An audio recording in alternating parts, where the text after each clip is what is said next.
The Haunting of Namaste House.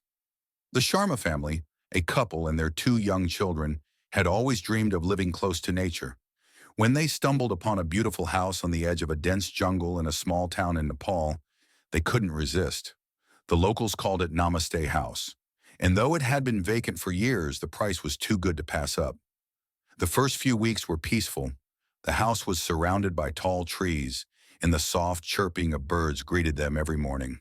Their children, Anil and Preeti, loved exploring the nearby woods, collecting leaves and playing hide and seek. But soon odd things began to happen.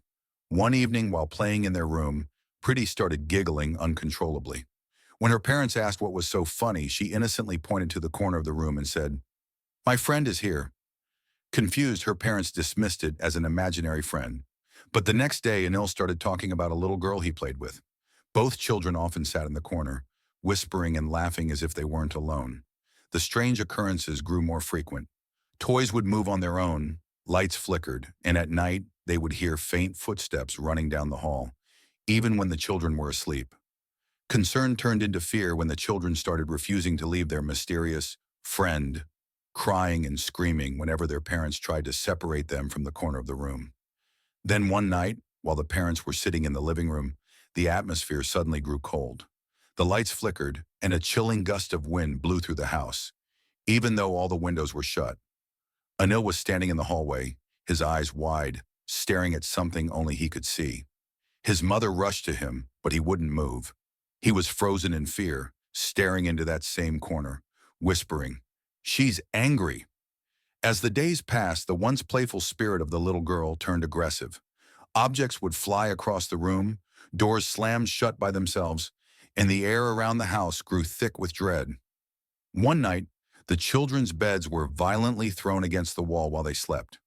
Terrified, the Sharmas knew they needed help. Desperate, they sought the guidance of the nearest monk, an old man known for his deep knowledge of the spiritual world.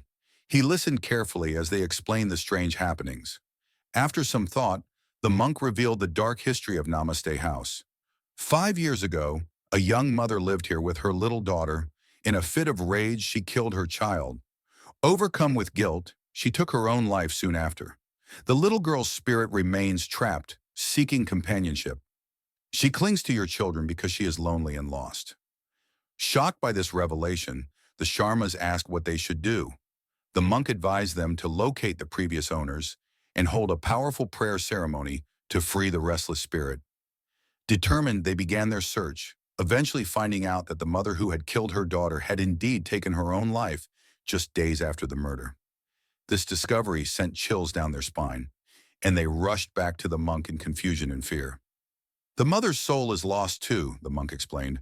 "You must hold a grand prayer with 20 monks chanting day and night to cleanse the house and guide the souls to peace."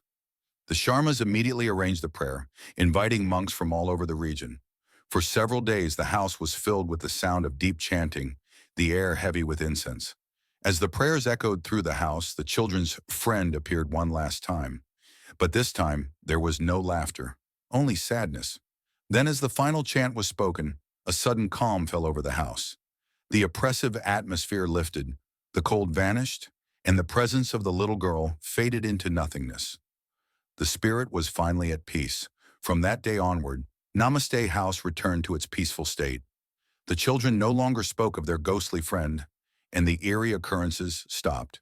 The Sharma family lived happily, grateful for the wisdom of the monk and the power of the prayers that had freed the lost souls trapped in the house.